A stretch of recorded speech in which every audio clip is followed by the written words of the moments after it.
Hello and welcome to cloud और academy. चलिए आज का टॉपिक स्टार्ट करते हैं। आज का टॉपिक है पैट, जिसे हम ओवरलोड ऑन इंटरफेस भी कहते हैं।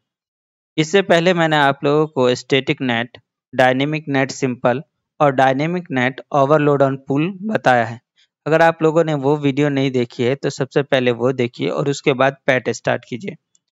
पैट, जिसे हम ओवरलोड ऑन इंटरफेस कहते हैं, वो इसीलिए कहा जाता है क्योंकि आपके इंटरफेस के ऊपर ओवरलोड डाला जाता है। मींस कि आपका जो ये कोर राउटर है जो हमारे आउटसाइड नेटवर्क से कनेक्टेड है, जिसके ऊपर ये पब्लिक आईपी एड्रेस आ रही है, इसके ये इंटरफेस के ऊपर ही हम ओवरलोड डालते हैं। मतलब कि यहाँ पे जो पब्लिक आईपी एड्रेस आ रही है उससे ही हमारा काम हो जाता है। एक्स्ट्रा कोई पब्लिक आईपी एड्रेस लेने की ज़रूरत नहीं पड़ती है।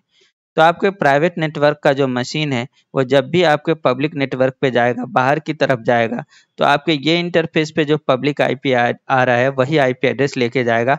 आपको किसी भी तरह के पब्लिक आईपी एड्रेस एक्स्ट्रा खरीदने की ज़रूरत नहीं है। चलिए देखिए इसको कैसे कॉन्फ़िगर किया जाता है। सबसे पहले मैंने इसके लिए हर एक डिवाइस के ऊपर, जैसा आपको डायग्राम बताया गया है वैसा हर एक डिवाइस पे हमने आईपी एड्रेस कॉन्फ़िगर कर दिया है। उसके बाद दोनों राउटर पे आईएसपी राउटर के ऊपर और कोर राउटर के ऊपर हमने OSPF1 एरिया 0 राउटिंग कर रखी है। तीसरा काम करना है कि कोर राउटर के ऊपर आपको नेट इंटरफेस बताना है। आपको ये बताना है कि आपका E0/0 जो है वो इनसाइड में कनेक्टेड है और सीरियल 2/0 जो है वो आपका आउटसाइड में कनेक्टेड है।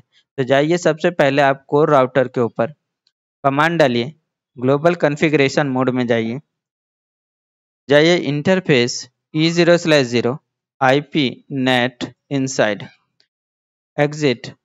दूसरा कमांड डालिए interface serial 2/0 IP NAT outside and then exit. आपने दोनों इंटरफेस के ऊपर बता दिया कि E0/0 जो है वो इनसाइड में कनेक्टेड है और सीरियल 2/0 जो है वो आपका आउटसाइड में कनेक्टेड है। चौथा काम करना है कि आपका प्राइवेट नेटवर्क जो है, सिर्फ वही नेटवर्क आपका कोर राउटर से बाहर जाना चाहिए। इसके लिए आपको ACL कॉन्फ़िगर करनी है ताकि सोर्स आईपी जो है वो आपका मैच हो सके, यानी कि सिर्फ मुझे ये नेटवर्क को बाहर ले जाना है।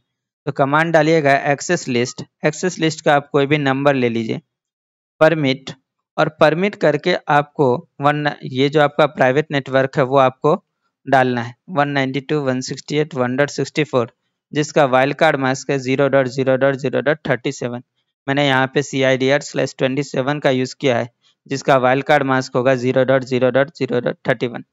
तो एक्सेस लिस्ट 5 परमिट मैंने किया 192.168.1.64 के नेटवर्क को।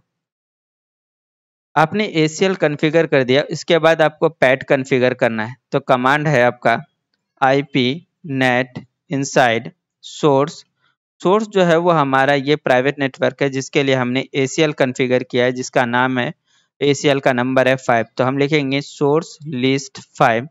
जब ये बाहर जाना चाहिए तो इंटरफेस सीरियल 2/0 से बाहर जाना चाहिए और उसके ऊपर ओवरलोड डालना है।